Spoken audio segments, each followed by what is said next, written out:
안녕하세요. 저는 일산청술내오관 전략담임 오병우입니다. 이번 시간에는 저와 함께 2024학년도 고려대 수시 모집 요강에 대해서 살펴보도록 할 텐데요. 먼저 학교 추천 전형부터 살펴보도록 하겠습니다. 학교 추천 전형은 우선 재학생 내 추천 인원 4% 인원만 추천을 받을 수 있고요.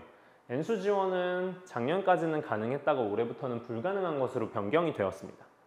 다음에 이제 선발 단계는 단계별 전형이 아니고 모두 일괄 한꺼번에 선발을 하고 교과 80%, 교과 정성평가 20%로 학생들을 선발하게 됩니다. 다음에 내신 반영 교과는 전 과목이고 진로 선택 과목은 A, B, C를 성취도 비율로 고려해서 반영을 하는데 서강대도 마찬가지로 반영을 하죠. 변경된 내용은 잠시 후에 설명을 드리도록 하겠습니다. 등급별 점수는 1등급 100, 2등급 98, 3등급 94, 4등급 86으로 3, 4등급 급간차가 비교적 크기 때문에 낮은 내신 등급이 섞여 있으면 있을수록 불리하다라는 거 알고 계시면 될 것 같고요. 수능 최저 기준 또한 마찬가지로 뒤에서 살펴보도록 하겠습니다. 우선 바뀐 것들을 하나씩 살펴볼 텐데 첫 번째로 N수 지원이 불가능하게 바뀌게 되었어요. N수생들의 비율이 그렇게 많지는 않습니다. 총 합격자 비율은 전체에서 5.5% 내외인데 작년도 평균 경쟁률이 11.32대 1이었다면 올해 같은 경우에는 N수생들 지원이 불가능하게 됨에 따라서 소폭 경쟁률이 하락할 것이라고 예상을 하고 있습니다.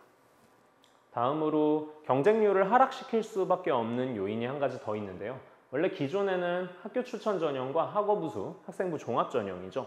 두 전형을 같이 지원을 할 수 있었는데 올해부터는 두 전형 가운데 하나의 전형만 지원할 수 있는 걸로 변경이 되었습니다.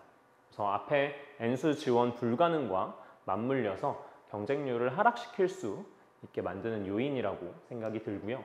다음으로 이제 최저 기준이 완화가 되었는데 이건 인문 계열에만 해당이 됩니다. 자연, 그 다음에 의대 해당 학과들은 여전히 국수영탐 3합7, 4합 5로 최저 기준이 동일합니다. 탐구는 두 과목 평균으로 반영을 하고요. 작년 같은 경우에 고려대학교는 3합 5에서 3합 6으로 한 단계 이미 완화가 되었음에도 불구하고 올해 같은 경우에 3합 6에서 3합 7로 완화가 되었습니다. 최저 충족률이 3합 6일 때 인문계열 같은 경우에는 58.2%였던 걸 감안하면은 고려대학교 쓰는 학생들이라면 비교적 우수한데도 최저 충족이 쉽지 않구나. 모의고사, 수능 준비에도 박차를 가해야겠다라는 생각을 가지고 계시면 좋을 것 같고요. 다음으로 진로 선택 과목 A 계산식이 살짝 바뀌었습니다. 여전히 성취도 비율을 고려하는 것은 맞지만 기존에는 A 받은 학생들이 많으면 많을수록 학생들의 환산 점수가 다소 불리하게 나왔어요. 근데 올해부터는 A 과목을 받았으면 그냥 무조건 1등급으로 환산해서 계산을 합니다. 그래서 고려대학교 올해 입결이 나오면은 아마 환산 점수가 작년에 비해서 소폭 상승할 거라고 보고 있고요.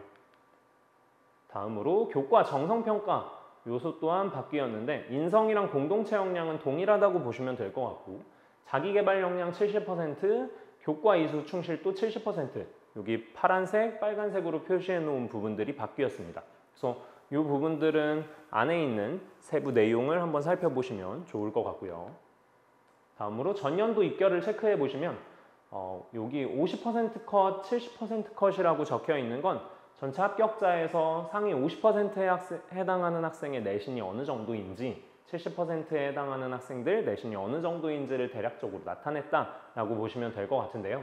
역시 의대 같은 경우가 높은 최저에도 불구하고 가장 높고 간혹 가다가 1등급 후반에서 2등급 대에서 끊겨 있는 학과들도 보실 수 있는데 뒤에서 한 번 더 살펴보도록 하죠. 그래서 전체적인 평균을 입학처에서 내봤더니 인문 단과대학 합격자 평균은 1.53등급이었고 자연 같은 경우에는 1.45등급이더라 라는 것을 확인하실 수 있고요. 아니 그러면 아까 1등급 후반대 2등급 학생들은 뭐냐라고 궁금해 하실 수도 있는데 고려대 같은 경우엔 교과 80% 외에 정성평가 20%가 함께 들어갑니다. 그래서 진정한 변별은 높은 내신뿐만이 아니고 학생의 생기부 이제 20%에서도 갈린다라는 걸 알고 계시면 될 것 같습니다. 네, 다음으로는 학업우수형에 대해서 살펴보도록 하겠습니다. 학업우수는 학교 추천과 다르게 N수생들 지원 또한 가능하고요. 1단계에서 학생부 100%의 성적을 바탕으로 학생들 5배수 인원을 선발한 다음에 1단계 성적 70%, 2단계 면접, 30%가 반영이 되어서 학생들을 선발하게 됩니다. 인문계열은 국수영탐 4합8, 자연계열 4합8, 의대 같은 경우에도 4합5, 반도체, 차세대 통신, 스마트 보안 같은 경우에는 4합7에 최저를 갖추고 있고 재시문 기반 면접을 진행하게 됩니다. 뒤에서 한번 살펴보도록 하겠습니다. 우선 변경된 내용들을 살펴보시면 아까도 말씀드렸듯 학교 추천과 학업 우수는 복수 지원이 불가능한 걸로 변경이 되었고요. 다음으로 1단계 선발 인원이 6배수에서 5배수로 약간의 조정이 있었고 수능 최저 기준 또한 변경이 되었습니다. 여기 색칠된 표시들이 변경 내용이라고 알고 계시면 될 것 같은데 탐구 2과목에서 탐구 1과목으로 인문, 자연은 변경이 되었고 의대는 그대로고 반도체, 차세대 통신, 스마트 보안 같은 경우에도 4합7 동일한데 탐구 2과목 반영에서 탐구 1과목 반영으로 변경이 되었습니다. 작년 최저 충족률이 54.8%였던 것을 감안해 보면은 올해 같은 경우엔 이 최저 충족률이 조금 더 올라가지 않을까 생각이 들고요.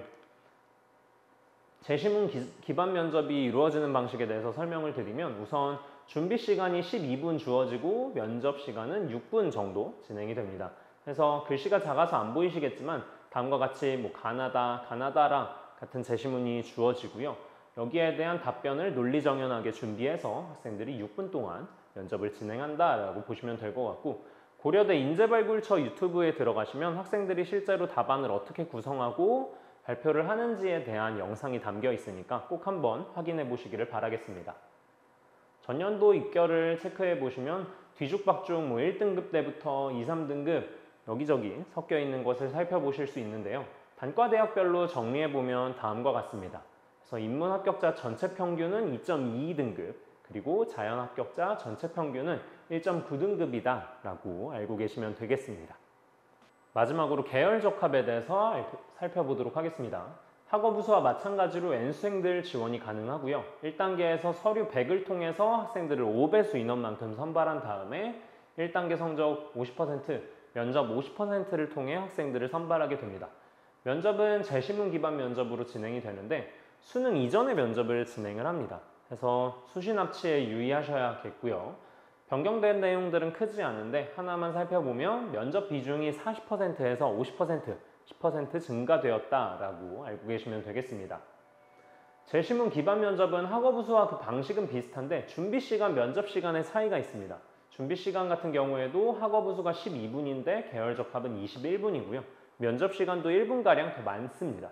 그래서 가나다라 이런 재시문을 바탕으로 학생들이 논리 정연한 답변을 구성하게 되고 7분 동안 발표를 하게 되는데 이제 아까도 말씀드렸듯 인재발굴처 유튜브에 들어가시면 해당 내용들을 살펴보실 수 있으니 재시문 기반 면접의 이해도를 높이시기를 바라겠고요.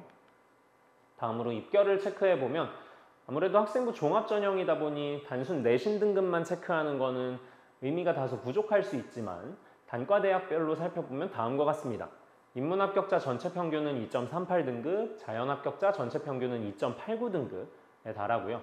학업 우수보다 내신 등급이 조금 더 내려간 모습을 살펴보실 수 있을 텐데요. 그러한 이유는 계열 적합 같은 경우에는 아무래도 인문 계열은 외고 국제고 학생들의 비율이 74%에 달하고 자연 계열 같은 경우에는 과학고 영재학교 학생들 비중이 81%에 육박하기 때문에 학업 우수보다는 조금 더 내신이 낮게 형성되는 모습을 살펴보실 수 있을 겁니다. 그래서 지금까지 고려대학교 수시 모집 요강에 대해서 살펴봤고요. 궁금한 부분은 유튜브에 댓글로 남겨주시면 제가 답변을 드리도록 하겠습니다. 시청해주셔서 감사합니다.